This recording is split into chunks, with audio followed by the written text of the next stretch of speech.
Hey guys, and welcome to your lecture on Amazon Web Services IAM service. So, what is IAM? This is Identity and Access Management. It's an AWS service that allows you to control access to your AWS account and its resources. It's the main administrative security structure to the different services you'll have on AWS. With permissions, it allows you to create users and manage their access within your account and the resources and services there, and it allows you control over access between services. So when you're dealing with IAM, you need to understand the three identities, excuse me. There are users, groups, and roles. Users are exactly what they sound like. They're entities that you create for specific people. Here you can give permissions tailored so that each user has exactly the access they need to complete his or her job, but no more. This setup adds to security by allowing for least privilege. For example, Bob might be a user that needs to be able to access EC2 instances and S3 buckets.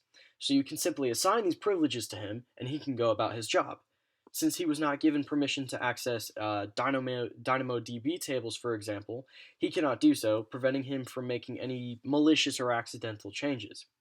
The potential scenarios in which IAM is effective here are completely endless. At the next level, there are groups. Groups allow you to set in one place multiple people who will make use of the same set of privileges. Instead of having to go out and assign permissions individually to each user, you can save time and effort by placing them all in the same group. Say several users needed to have admin privileges on DynamoDB. You could create this group and assign them to it rather than having to bother with each user's permission set. This is done many times on an occupational basis within companies and is particularly helpful for companies who have a lot of employees working with AWS.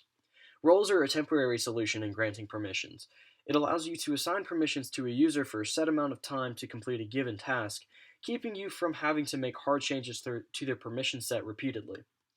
So, what are some of the things that IAM has? We have the ability to share access to your AWS account and resources on a controlled level, granular permissions, so that you can specifically tailor each user to what they have access to, multi-factor authentication for an extra layer of security, identity federation with services such as Google and Facebook, the ability to use AWS CloudTrail to keep track of requests on your account resources, and it is also PCI DSS compliant. Alright guys, that was a light overview of identity access management. I hope it was helpful, and I will see you all in the next video.